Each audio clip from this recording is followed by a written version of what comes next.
So not done with trade deadline stuff just yet. Rondo to the Clippers. Lou Will 2 seconds to the Hawks. For Atlanta's sake, I think Lou Will could help him on offense. On defense, especially if you're playing him with Trae Young, not so much. That's about all I got. I think it's cool for Atlanta overall, especially because they got out of Rondo's contract, because they would have still had to have paid him for next year, and well, he wasn't very good for them, so there you go. That's nice. Of course, it's a bigger deal for the Clippers because they're hoping for more of a playmaker, someone who can help out their offense a bit. The thing with the Clippers is their offensive rating has still been good, even recently. It's just they only take jump shots pretty much.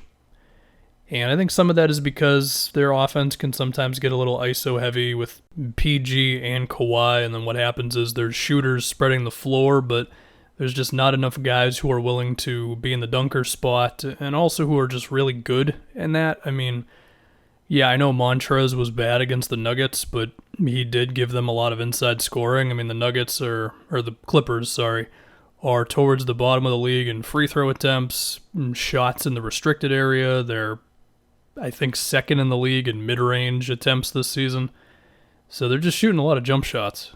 And yeah, their passing has been better, I'll give you that, but if it's still resulting in not many shots at the rim, then it's not great. So you hope that Rondo comes in here and, I mean, in terms of transition opportunities, it could allow PG and Kawhi to get out on the break a little bit more. Could say the same thing with Zubats and Luke Kennard if he's going to be getting minutes, and that could hopefully get them some more stuff to the basket.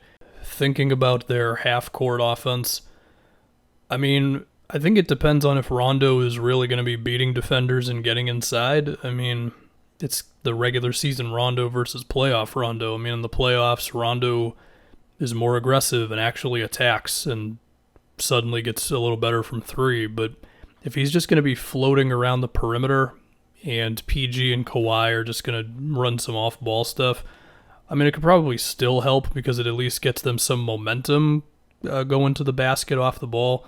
But I don't think it's going to transform their offense and suddenly they're at the top of the league in free throw attempts. Some of this is also because Ibaka prefers to pop, whereas Montrez rolled every single possession.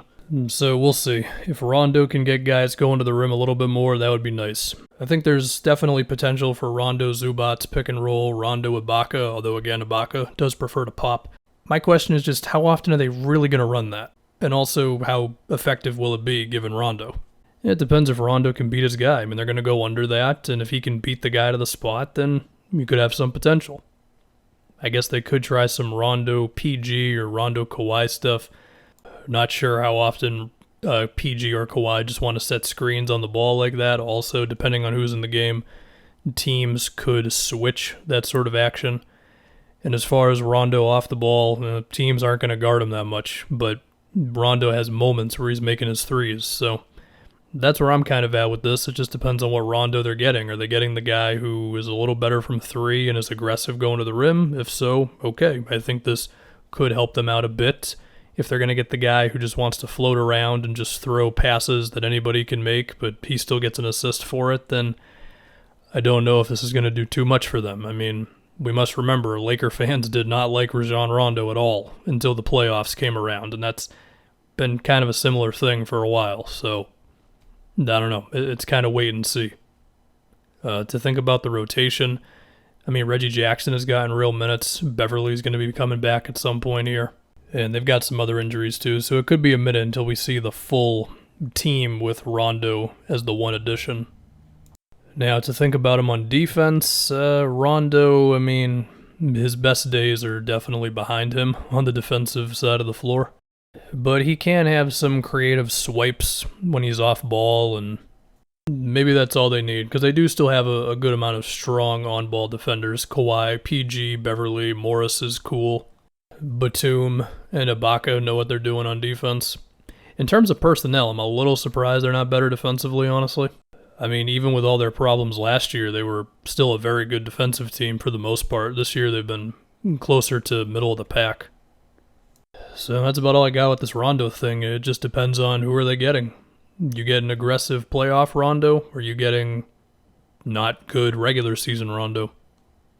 Is there a chance they could have gotten somebody else? I mean, I don't know. If they would have included Lou Will and like all of the Pistons second rounders, then maybe somebody else who helps them around the basket could have been out there, but not sure. I mean, it's kind of an awkward thing where it's like they need what Montrez gave them last year, but we all know that he was really bad against the Nuggets, so it's just kind of weird.